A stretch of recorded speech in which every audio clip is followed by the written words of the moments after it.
going to go ahead and start this thing, and I know that most of you didn't plan on being here, but we had planned a little intellectual salon here, and we welcome everybody that did in fact make it. We don't want to interrupt you and your space here, but if you want to participate with us, that's just great and terrific. I'm Joe Medeiros. I was a teacher here. Now I run the Sierra College Press, and I work with the library and Friends of the Library and associated students. And we like to do these intellectual salons and just drop some words out there and see what people think about it and have some discussions about these things. And we have over the years come up with different four-letter words that we have been able to examine. The first one, back in 2015, we worked with time and the concept of time, and that was really a lot of fun. We just kind of examined that, looked at it from all different directions. Then we moved on the next year into love, and of course that was a wonderful topic to work with.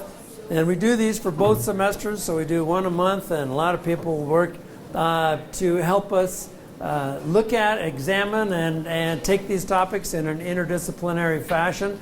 The third year we moved into fear, and there was a lot of, no, please, a lot of grand discussions all about fear. The last year we did home, and if you can imagine, there's so many different ways to examine this on an interdisciplinary fashion too. As a matter of fact, this one kind of went over to 3 semesters, and where we just weren't done with it, especially when we wanted to examine homelessness and refugeeism and all of the difficulties associated with people trying to find where their home is. This year we landed on, we're going to start this fall and continue on next spring, another 4-letter word, the concept of hope. And some of these other concepts that we worked with, they got a little bit heavy and a little bit, they were downers, to a certain degree, or to a great degree in some cases, having to examine these very, very closely. But we're hoping that if we consider doing these things in a solutions-based salon, then we can really tease out some of the best things that are going on in the world. And there really are. The more I've examined this, the more that I've delved into it, I've found that people around the world are working extremely hard on solutions for the world's major problems. So we have environmental problems, we have human problems, we have war problems, we have hunger problems, all of these things. But there are solutions, and there's lots and lots of solutions out there. And it's amazing what people are actually doing. So I've asked my colleague Jason File here to my left and your right to join me today, and I really appreciate it. Jason is an instructor in the humanities department. He teaches humanities, he teaches world religions, he's teaching a class on mythology right now, and he's one of the wisest young guys I've ever met in my life. I really enjoy his humor and his humanity and the way he looks at us, we humans, what we do, where we're headed, where we've been, the stories that we tell each other, the stories that we love to create. And I, again, am Joe Medeiros, been here for way too long now. So Sierra College's most unsuccessful retiree, I like to say. So we thought we might just start with definitions. Jason, come on up here. What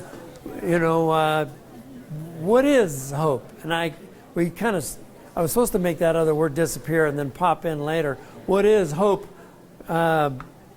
without examining hopelessness as well?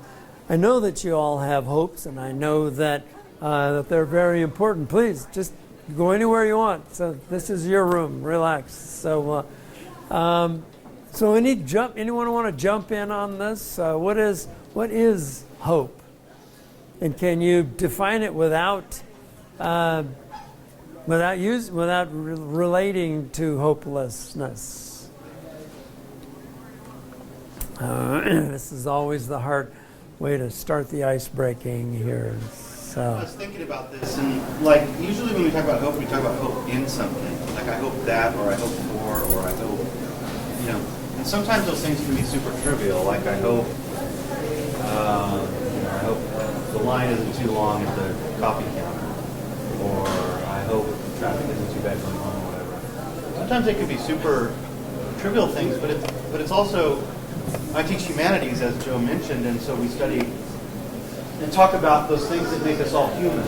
You know, the things that we have in common, regardless of whether you're black or white or Hispanic or Asian or rich or poor, tall or short, gay or straight, Republican, Democrat, whether you lived 1,000 years ago or today. But those things that we all experience, that we share. And there are things like the experience of time. I think Joe's done an amazing job over the last 4 or 5 years zeroing in on some of these topics that are just transcultural, right? I mean, they just are all over the place. And hope is something that you find in every culture, every tradition, every time period, every person. And it's not that hope in necessarily the smaller stuff. It's hope in the bigger things. And I think those bigger things are what we kind of want to zero in on, right? What are the ultimate hopes that people have? We thought about this, and this is a question we really want to have as more as a discussion rather than like us sort of lecturing about it. Right. So thoughts from people, yeah. Yeah. What are the big hopes? We all have our small hopes. Small. Yeah. Yes, young I don't man. know, when I think about hope, I think it's like a definitively human trait. We're never satisfied with the present condition.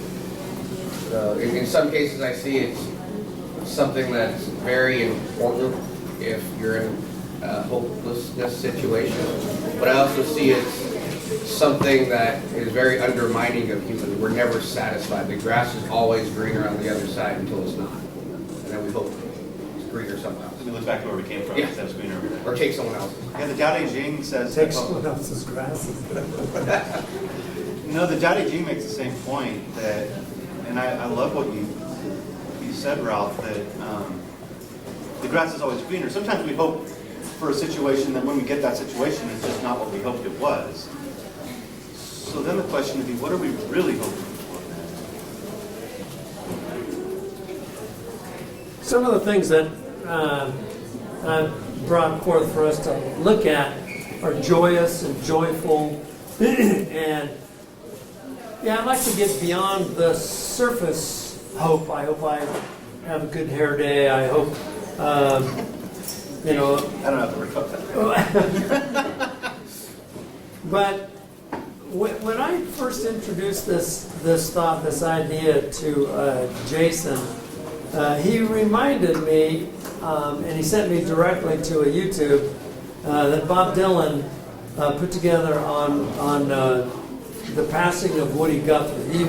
You folks are all too young to know who Woody Guthrie was, but if you've ever sung "This Land Is Your Land" or "This Land Is My Land," then you know who I'm talking about. He was a marvelous American singer, very, very political, very anti-war, very, very humanistic, cared for people, cared for the underdogs, and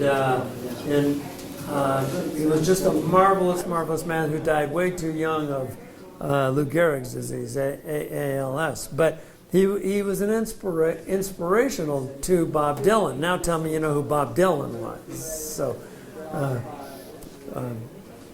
hey, Mr. Tambourine Man, and the times they are a-changing and so on. So let me, and now that I'm thinking about it, he was a Nobel Prize winner in what? This guy's a musician. Actually, I thought it was poetry, but I believe it's in literature, isn't it? Let's hear something that he put together. So obviously, Bob Dylan on the right and on the left, your left, Woody Guthrie. This is Woody Guthrie here, and I'm Bob Dylan here. So. And they asked me to write something about Woody. Sort of like. Did you want to say something first? To you, 25 words. And I couldn't do it. I wrote out 5 pages, and I have it here. It's out here by accident, actually. but I'd like to say this out loud. So if you can sort of go along with this thing here. This is called Last Thoughts on Woody Guthrie. When your head gets twisted and your mind goes numb, when you think you're too old, too young, too smart, too dumb, when you're lagging behind and losing your pace in the slow motion crawl of life's busy race, no matter what you're doing, if you start giving up, as the wine don't come to the top of your cup. If the wind got you sideways with one hand holding on and the other starts slipping and the feeling is gone, and your train engine fires and the new spark to catch you, the wood's easy finding, but you're lazy to fetch it. And your sidewalk starts curling and the street gets too long, and you start walking backwards and you know that it's wrong, and lonesome comes up as down goes the day, and tomorrow's morning seems so far away, and you feel the reins from your pony are slipping, and your rope is sliding because your hands are gripping. Your sun-desert and evergreen valleys turn to broken down to slums and trash can alleys. And the sky cries water and your drain pipes are pouring, and the lightning's flashing and the thunders are crashing, and the windows are rattling and breaking and the rooftops are shaking, and your whole world is slamming and banging. And your minutes of sun turn to hours of storm, and to yourself you sometimes say, I never knew it was going to be this way. Why didn't you tell me the day I was born? And you start getting chills and you're jumping from sweat and looking for something you ain't quite found yet. And you're knee deep in dark water with your hands in the air and the whole world's watching with the window peak stare. And your good gal leaves and she's long gone flying and your heart feels sick like a fish when you're frying. When your jackhammer falls from your hands to your feet, you need it badly and it lays on the street.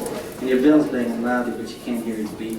And you think your ears might have been hurt, or your eyes have turned filthy from the slight binding dirt. And you figure you failed in yesterday's rush, and you were faked out and fooled, facing the 4-flush, and all the time you're holding 3 queens. It's making you mad, it's making you mean, like in the middle of Life magazine, bouncing around a pinball machine. And there's something on your mind that you want to be saying, that somebody someplace ought to be hearing. But it's trapped on your tongue, sealed in your head, and it bothers you badly when you're laying in bed. And no matter how you try, you just can't say it, and you're scared of your soul, you just might forget it. And your eyes get so much from the tears in your head, and your pillows of feathers turn to blankets of lead, and the lion's mouth opens and you're staring at his teeth, and his jaws start closing with you underneath, and you're flat on your belly with your hands tied behind, and you wish you'd never taken that to a sign. You say to yourself, just what am I doing? On this road I'm walking, on this trail I'm turning, on this curve I'm hanging, on this pathway I'm strolling, in the space I'm taking, in this air I'm inhaling. Am I mixed up too much or mixed up too hard? Why am I walking? Where am I running? What am I saying? What am I knowing on this guitar I'm playing? On this banjo I'm playing, on this mandolin I'm strumming, and the song I'm singing, and the tune I'm humming, and the words that I'm thinking, and the words I'm writing. In this ocean of hours I'm all the time drinking. Who am I helping? What am I breaking? What am I giving? What am I taking? But you try with your whole soul best never to think these thoughts, and never to let these kind of thoughts gain ground and make your heart pound. Then again, you know when they're around, just waiting for a chance to slip you drop down. Because sometimes you hear them when the nighttime come creeping and you fear they might catch you sleeping. And you jump from your bed from the last chapter of reading and you can't remember the best you're thinking if that was you and dreaming that scheme. And you know that's something special you need. And you know there's no drug or different healing, no liquor in the land to stop your brain from bleeding. You need something special. You need something special, all right. You need a fast-flying train on a tornado track to shoot you someplace and shoot you back. You need a cyclone wind of a steam engine and howl that's been banging and booming and bones forever and knows your troubles 100 times over. You need a greyhound bus that don't bar no race and won't laugh at your looks, your voice, or your face, and random number of bets in a book will be rolling long after the bubblegum craze. You need something to open up a new door to show you something you've seen before but overlooked 100 times or more. You need something to open your eyes. You need something to make it known that it's you and no one else that owns that spot that you're standing, that space that you're sitting, that the world ain't got you beat. It ain't got you licked. It can't get you crazy no matter how many times you might get kicked. You need something special, all right. You need something special to give you hope. But hope's just a word that maybe you said, maybe you heard, and some lonely card around the blind angle curve. But that's what you need, man, and you need it bad. Your trouble is you know it too good, because you look and you start getting the chills, because you can't find it on a dollar bill. It ain't on Macy's windowsill. And ain't no real rich kids road map. And ain't made no fat kids fraternity house. And ain't made no Hollywood week journal. And ain't on that dim-lit stage with that half-wit comedian out ranting and raving and taking your money and you think it's funny. Now you can't find it neither in no nightclub, no yacht club, and it ain't the seats of the supper club. And sure as hell you're bound to tell, no matter how hard you rub, you just ain't gonna find it on your ticket stuff. No, it ain't in the rumors people are telling. It ain't in the pimple lotion people are selling. It ain't in the cardboard box house or down in the movie star's blouse. You can't find it on the golf course. And Uncle Remus can't tell you, neither can Santa Claus.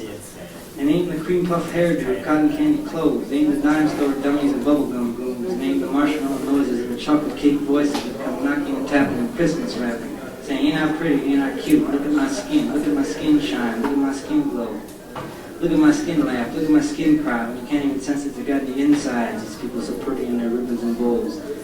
Now you'll not now no other day find on doorsteps made of paper mache, and inside of the people made of molasses, and every other day find a new pair of sunglasses. And they in the 50-star generals and flipped out ponies who turn you in for a tenth of a penny, who breathe and burp and bend and crack, and before you count from 1 to 10, do it all over again, but this time behind your back, my friend. The ones that wheel and deal and whirl and twirl and play games with each other in the sand of Ox world. You can't find it either in the Motown fools that run around gallant, make all the rules, so the ones that got talent. It ain't the ones that ain't got any talent, but think they do and think they're fooling you. The ones that jump on the wagon just for a while because they know it's in style. To get their kicks, get out of it quick, and make all kinds of money and chicks. And you yell to yourself and you throw down your hat saying, Christ, do I gotta be like that? Ain't there no one here that knows where I'm at? Ain't there no one here that knows how I feel? Good God Almighty, that stuff ain't real. No, but that ain't your game, it ain't your race. Can't hear your name, you can't see your face, you gotta look some other place. And where do you look for this hope that you're seeking? Where do you look for this lamp that you're burning? Where do you look for this oil wild fish? Where do you look for this candle that's glowing? Where do you look for this hope that you know is there and after somewhere? Your feet can only walk down 2 kinds of roads. Your eyes can only look through 2 kinds of windows. Your nose can only smell 2 kinds of hallways. You can touch and twist and turn 2 kinds of doorknobs. You can either go to church of your choice or you go to Brooklyn State Hospital. You find God in the church of your choice. You find Woody Guthrie in Brooklyn State Hospital. You know, it's only my opinion. I may be right or wrong. You find them both in Grand Canyon sometime.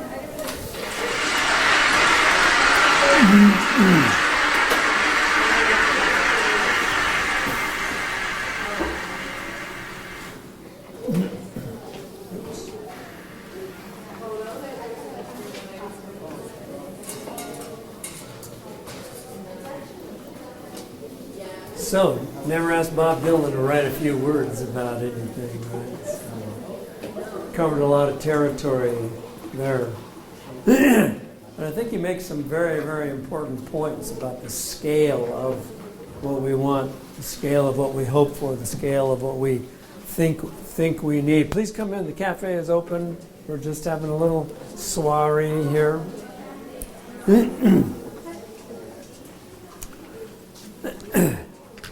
But the scale of,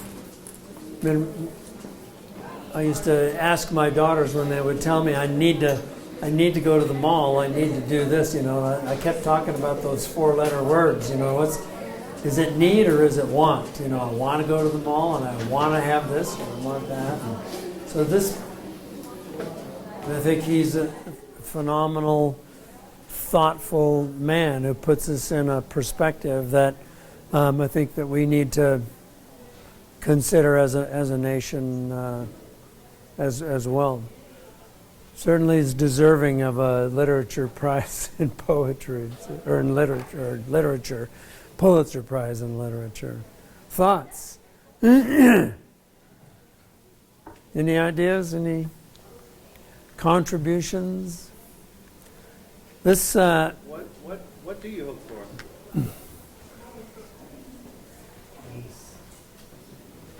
Peace. Yeah, we're just having a little. Everything's open for business. Sorry, we're intimidating people here. So they're wishing that they had their coffee shop back. So they're hoping. I mean, yeah. Peace.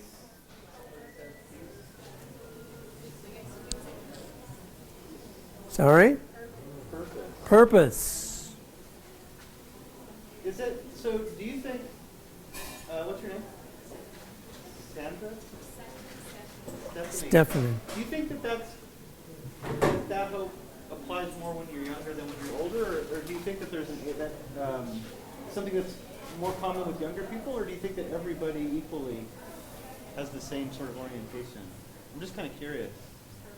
Yeah. Because you haven't gone to the 40. I mean, if anyone else wants to share, but for me personally, my hope is purpose. Yeah. And so you're talking about like what you're going to do with your life and how you're going to live it and what you're going to contribute to and all those things. Otherwise, you're rudderless out there, right? I mean, you really need to have a direction. And what is that direction? Is the direction noble? Is it peaceful? Is it purposeful? Whatever that might mean. Is it humanitarian? Can we define that? You know? Does it do no harm? I think for me it's interesting because I don't have that hope for myself anymore because I kind of feel like what I'm doing does have purpose. So I feel like I've been pretty lucky that way, or however you want to put it. But when I was thinking about that, what you just said, that I remember when I was young and I was in college and I was asking those questions too, like, what do I want my life to, the path that I want to take, the purpose that I want to have. And that was like all consuming for me, right? I mean, that was the most important question that I had answered when I was in my late teens or early 20s. And it's such a good question because how many people don't even think about things that way? Right? They think about, oh, I want to make this amount of money, I want to marry this type of person, I want to have this type of car, I want to have this type of house. And that word doesn't even come into a lot of people's minds, you know? And I just think it's really, really fantastic that you bring that up. What if we wanted to flip this around to our largest fears? I hate to go back to one of our previous salons on fear, but shouldn't our hopes be relative to making certain that our fears aren't made into reality? I mean, what are the greatest threats to your purpose? You know, your future, your success, and your hopes in the world today. What are they? Handsome gentleman back there says peace. Well, what's keeping us from peace? Hatred? Bias? Lack of curiosity. How about fear of others? We started out a long time ago talking about tribalism. And it seems like tribes are forming sometimes it seems like tribes are forming even stronger than long ago with divisiveness. I think that, by the way, I'd like to suggest that you come at the end of the month. We'll try to get out more information, more PR earlier and so on, but we'll have Placer 350, which is a climate change organization, here at the end of the month talking about solutions, how you individually can participate in climate change solutions.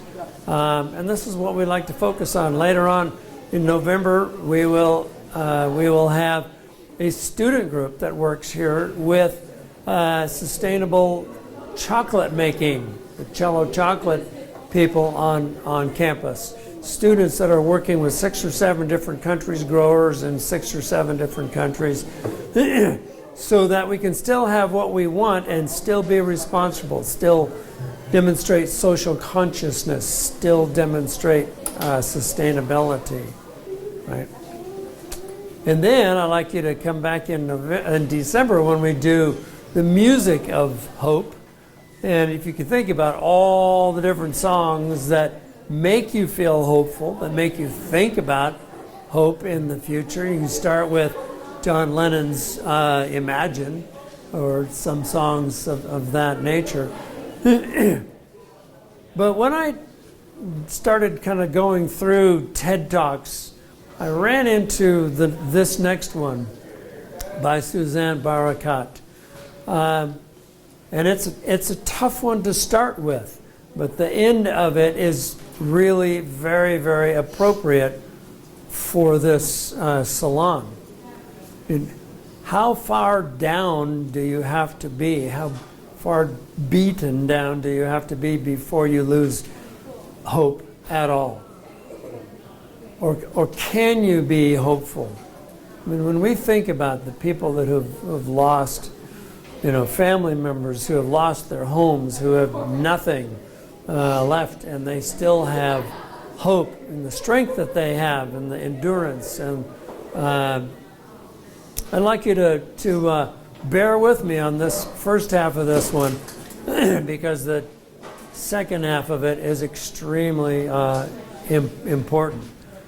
Her talk was called Islamophobia Killed My Brother, but the second part is Let's End the Hate. Yeah, it was just perfect for this TED Talk. So. Last year, 3 of my family members were gruesomely murdered in a hate crime. It goes without saying that it's really difficult for me to be here today. But my brother Dia, his wife Yusuf, and her sister Razan don't give me much of a choice. I'm hopeful that by the end of this talk, you will make a choice and join me in standing up against hate. It's December 27th, 2014, the morning of my brother's wedding day. He asks me to come over and comb his hair in preparation for his wedding photo shoot. A 23-year-old, 6'3" basketball and particularly Steph Curry fanatic. An American kid in dental school ready to take on the world. When Dia and Yusuf have their first dance, I see the love in his eyes, her reciprocated joy, and my emotions begin to overwhelm me. I move to the back of the hall and burst into tears. And the second the song finishes playing, he beelines towards me, buries me into his arms, and rocks me back and forth. Even in that moment, when everything was so distracting, he was attuned to me. He cups my face and says, "Suzanne, I am who I am because of you. Thank you for everything. I love you." It's about a month later, I'm back home in North Carolina for a short visit, and on the last evening, I run upstairs to Dia's room, eager to find out how he's feeling being a newly married man. With a big boyish smile, he says, "I'm so happy. I love her. She's an amazing girl." And she is. At just 21, she'd recently been accepted to join Dia at UNC Dental School. She shared his love for basketball, and at her urging, they started their honeymoon off attending their favorite team, the NBA, the LA Lakers. I mean, check out that form.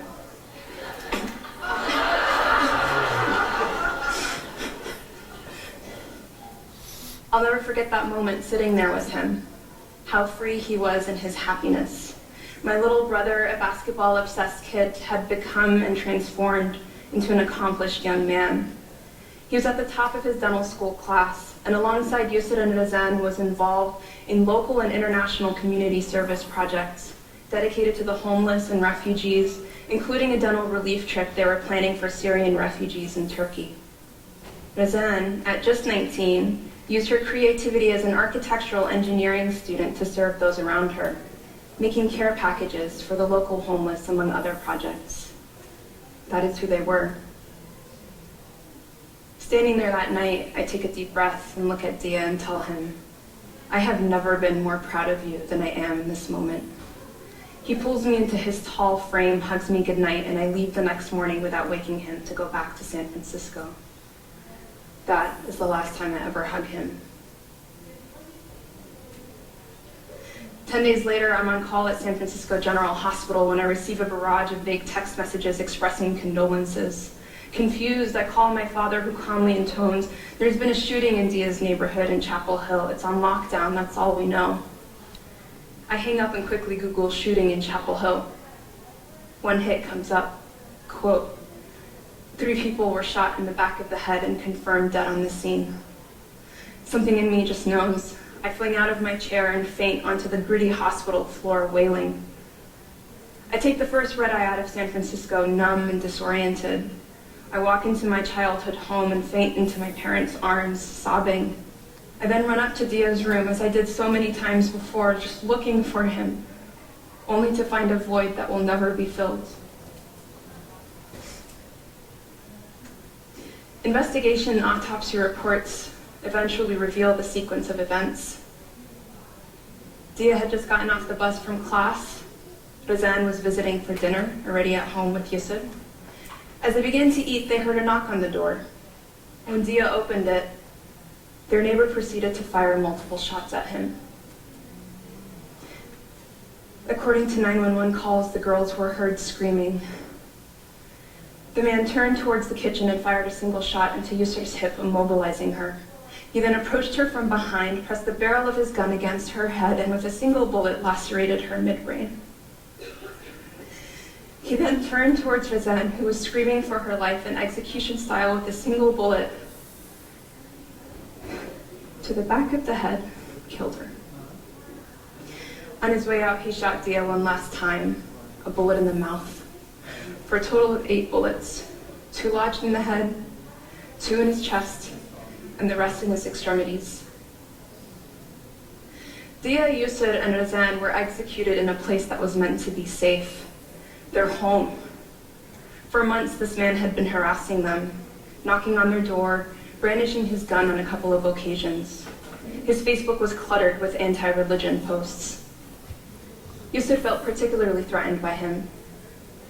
As she was moving in, he told Yusuf and her mom that he didn't like the way they looked. In response, Yusuf's mom told her to be kind to her neighbor, that as he got to know them, he'd see them for who they were. I guess we've all become so numb to the hatred that we couldn't have ever imagined it turning into fatal violence. The man who murdered my brother turned himself into the police shortly after the murders, saying he killed 3 kids, execution style, over a parking dispute. The police issued a premature public statement that morning echoing his claims without bothering to question it or further investigate. It turns out there was no parking dispute, there was no argument, no violation. But the damage was already done. In a 24-hour media cycle, the words parking dispute had already become the go-to soundbite. I sit on my brother's bed and remember his words. The words he gave me so freely and with so much love. I am who I am because of you. That's what it takes for me to climb through my crippling grief and speak out. I cannot let my family's deaths be diminished to a segment that is barely discussed on local news. They were murdered by their neighbor because of their faith, because of a piece of cloth they chose to don on their heads, because they were visibly Muslim. Some of the rage I felt at the time was that if roles were reversed and an Arab, Muslim, or Muslim-appearing person had killed 3 white American college students, execution style, in their home, what would we have called it? A terrorist attack.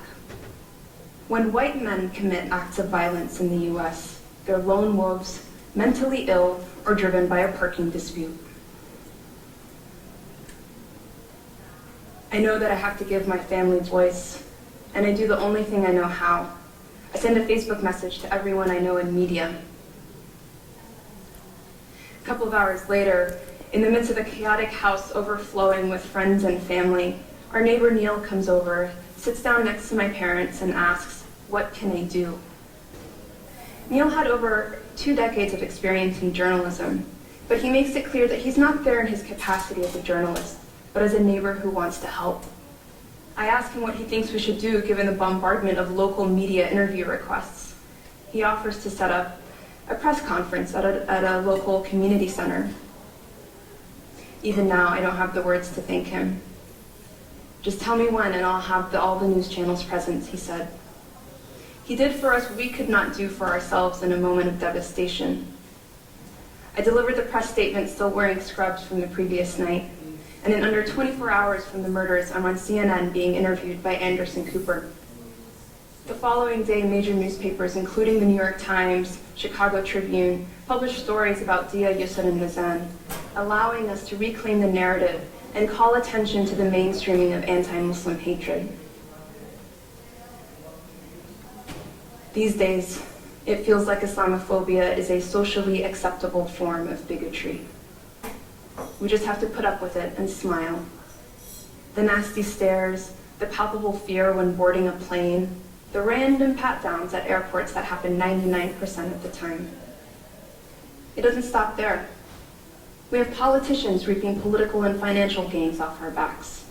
Here in the US, we have presidential candidates like Donald Trump casually calling to register American Muslims and ban Muslim immigrants and refugees from entering this country. It is no coincidence that hate crimes rise in parallel with election cycles. Just a couple months ago, Khalid Jabara, a Lebanese-American Christian, was murdered in Oklahoma by his neighbor, a man who called him a filthy Arab. This man was previously jailed for a mere 8 months after attempting to run over Khalid's mother with his car. Chances are, you haven't heard Khalid's story, because it didn't make it to national news. The least we can do is call it what it is, a hate crime.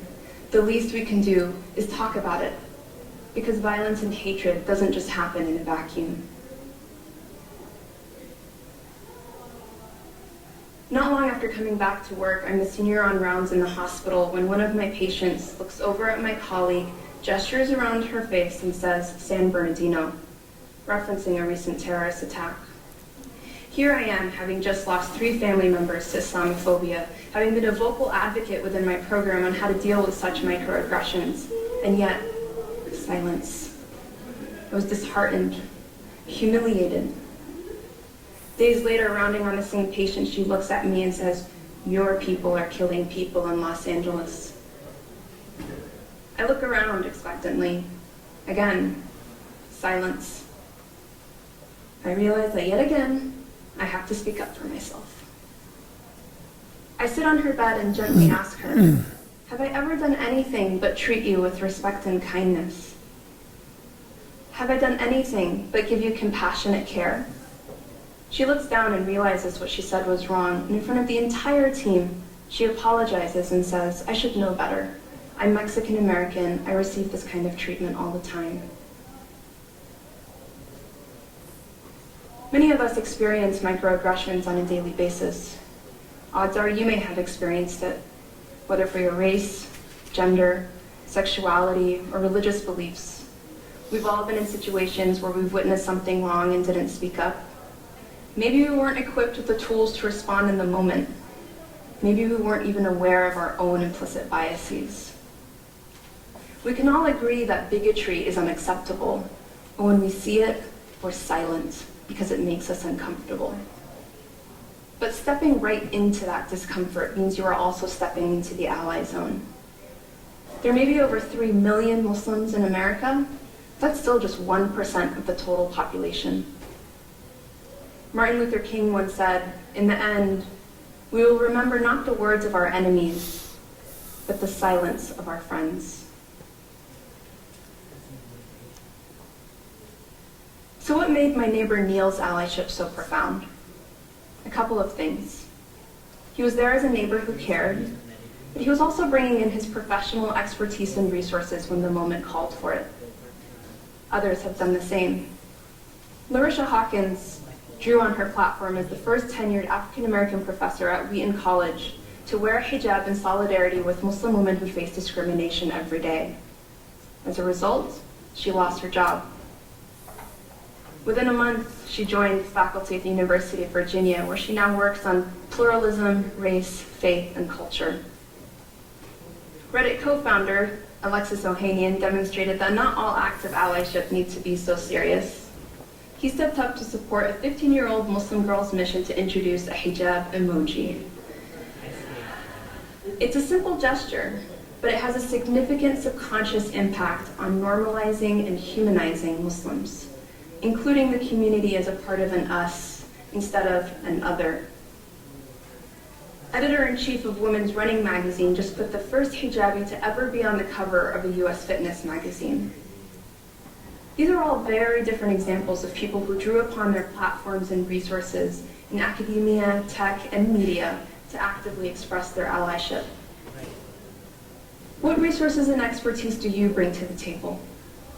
Are you willing to step into your discomfort and speak up when you witness hateful bigotry? Will you be Neil? Many neighbors appeared in this story, and you, in your respective communities, all have a Muslim neighbor, colleague, or friend your child plays with at school. Reach out to them. Let them know you stand with them in solidarity. It may feel really small, but I promise you, it makes a difference. Nothing will ever bring back Zia Yusuf. But when we raise our collective voices, that is when we stop the hate. Thank you.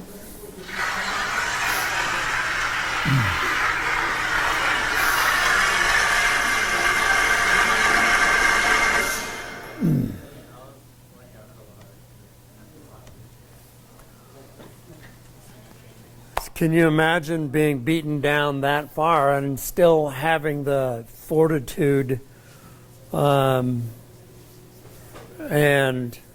grace to push forward and go on and try to provide hopefulness not only for her own family but for the rest of the world as well, who were horrified by that situation. But those situations go on a daily basis, as we well know. I know that was a tough one to view, but the important thing was her strength and her compassion to pull the plane out of the crash dive, right? And Jason, thoughts? Anybody? I was just thinking out loud here about hope being a really big thing and hope being a really small. You know, that there's this small grasp for something that's hope, but then there's a big thing like purpose that's hope. It's kind of a huge range that you can use that word to describe. No, it's perfect. It can be so small. I hope I don't get a hangnail in a hurricane. I'm not even thinking it's inconsequential, but hope, hope to, to your last grasp of something, that everything is so hard, but we have a little hope that something might be better, as opposed to a better your day. Right.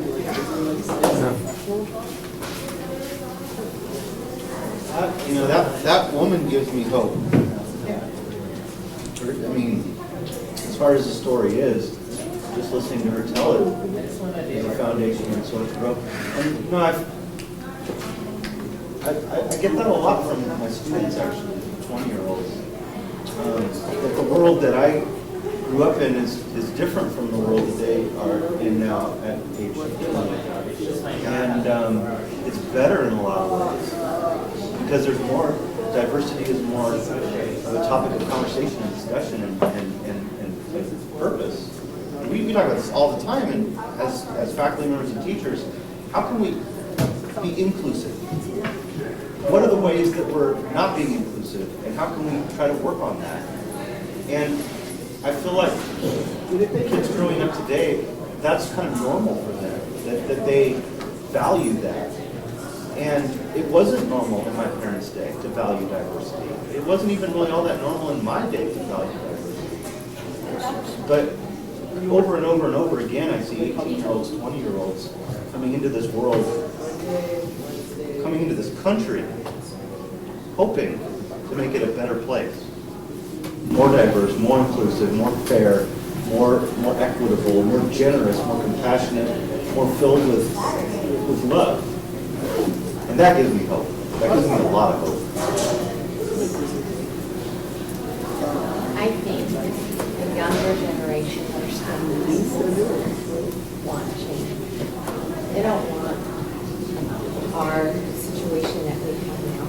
They don't want the future that we're creating, like you're saying about the earth, what we done to us. They want to change. They want it different. They want to turn around what we and generations before us created. To me, that's that younger generation right now that many of them can't even vote yet. They will. And I'm hopeful that they will create the change that we need in this world. I hope you're right on that. I hope they will try. I think you Probably are. burden to put on them to say like, well, we screwed it all up, but I hope you can take care of it. I mean, Well, and you know, in my folks' generation, they thought they were doing everything right, not knowing they didn't have the knowledge. And then even in my generation, we have the knowledge, so what are we doing with it? Well, I beg to differ, and I'm going to show you some examples of that. This is a wonderful one. It'll take too much time to do this one, but educating girls and children around the world. So many young girls are prohibited from going to school, either for reasons of poverty or religion or any number of different reasons that young girls don't get the same education as men do. Can you imagine how you could turn the world around by ensuring that girls are educated? I mean, what could be the ramifications of more girls being educated in the world? Let's hear your thoughts. Just start with global human population. What would happen to the rate of human population growth if more girls were educated?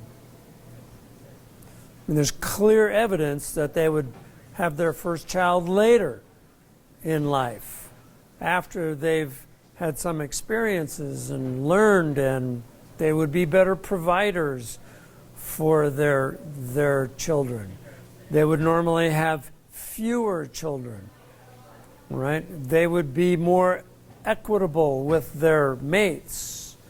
I mean, this is a wonderful. I mean, actually, I'm now just kind of a TED junkie. I just start downloading these things or just watching these things because they're really so hopeful. But this one is a wonderful one, and it focuses on places in the world where young girls don't get educated, throughout the whole continent of Africa, the country of India, and so many other places in the world as well. This one I think is really important to answer Annette's questions and others as well. The Goldman Prize, and I don't really know how these people made all of their money, but Mr. and Mrs. Goldman made a huge amount of money. Nobody asked them what they made it in, but they, in their older age, decided that they would go seeking throughout the world who was doing the best for our planet Earth. What were they doing?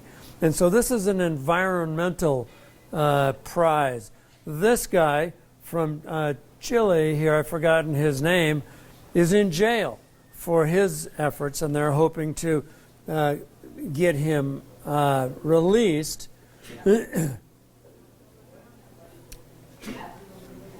But these are the prize recipients, some of the current recipients. Let's just go to this guy's story here. This is Alfred Brownell from Liberia.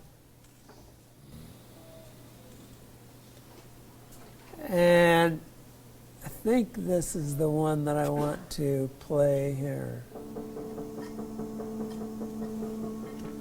So this is a huge amount of money that is forest lands in Western Africa, but also has a troubled economic and political history.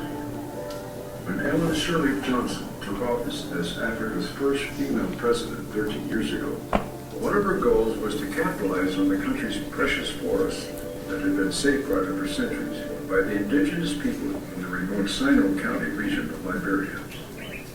For indigenous people, the forest is more than just the physical land or the physical trees. It's their way of life. It is their supermarket, it's their hospital. It is everything to them.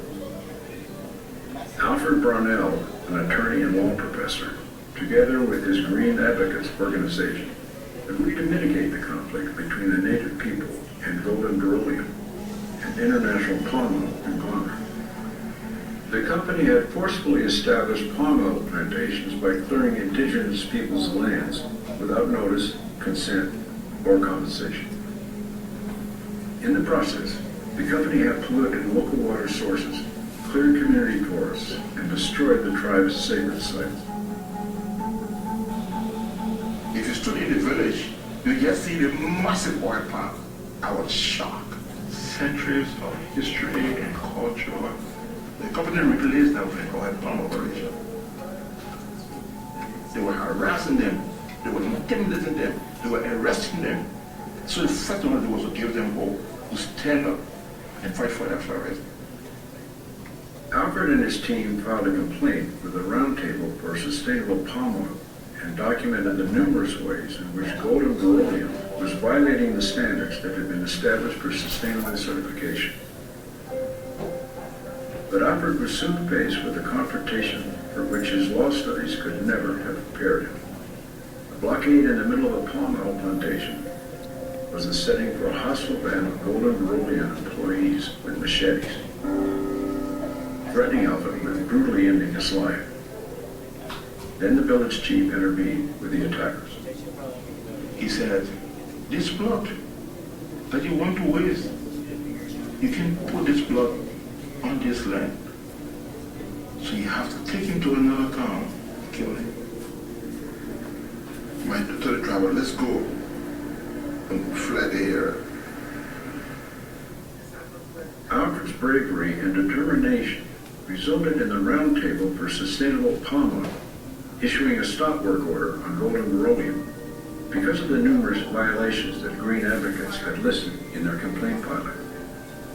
Chief among those violations was that golden beryllium had not received the consent of the indigenous people to turn their forests into palm oil plantations. When I got the news that the arrests were being restored now to protect his forest and protect the people who live in his forest for generations to come, I was overwhelmed and I cried.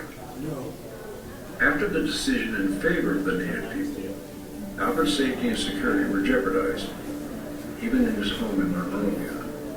A warrant for his arrest was issued that quickly turned into a manhunt that he barely escaped from his wife and children. It was the toughest decision that Alfred ever made. And I can tell you, even when Alfred succeeded, even in leaving the country, Alfred's goal was to instantly come back. So, Alfred left with a very heavy heart. Alfred and his family are living in exile in the United States. He's a visiting environmental and human rights law professor at Northeastern University in Boston. He publicly speaks out at schools, churches, and community groups to focus attention on protecting Liberian forests from being exploited further by encroaching industry. How to pull my family off, how to tear my children away. Whenever I talk to the indigenous people who I work with, I really miss them. I've made up my mind that even with the gun at my face, I will do this a million times. I am not afraid. I am prepared and have no regret. For outstanding environmental achievement for Africa, the 2019 Golden Environmental Prize is awarded to Albert Brownell, Sinoe County, Liberia.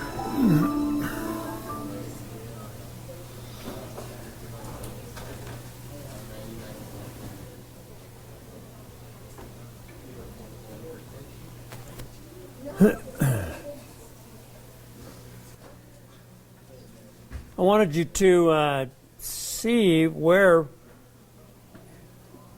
prizes are given around the world.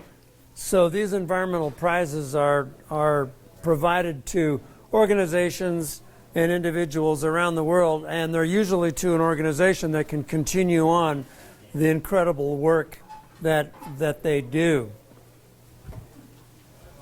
And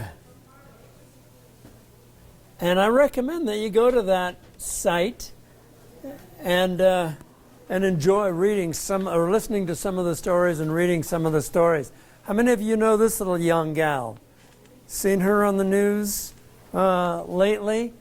Man, if she doesn't give you hope, I don't know who would. Greta Thunberg from Sweden.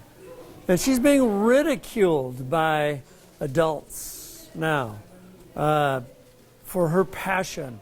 I mean, she's certainly going to be one of the recipients of a Goldman Prize here in the future.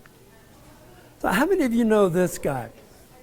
Old curmudgeon like this. Looks like me, only younger, right? So when he was younger. Ed Abbey wrote Desert Solitaire, The Monkey Wrench Gang, etc., etc. And I just wanted to end our little presentation today with this, and I'll read it.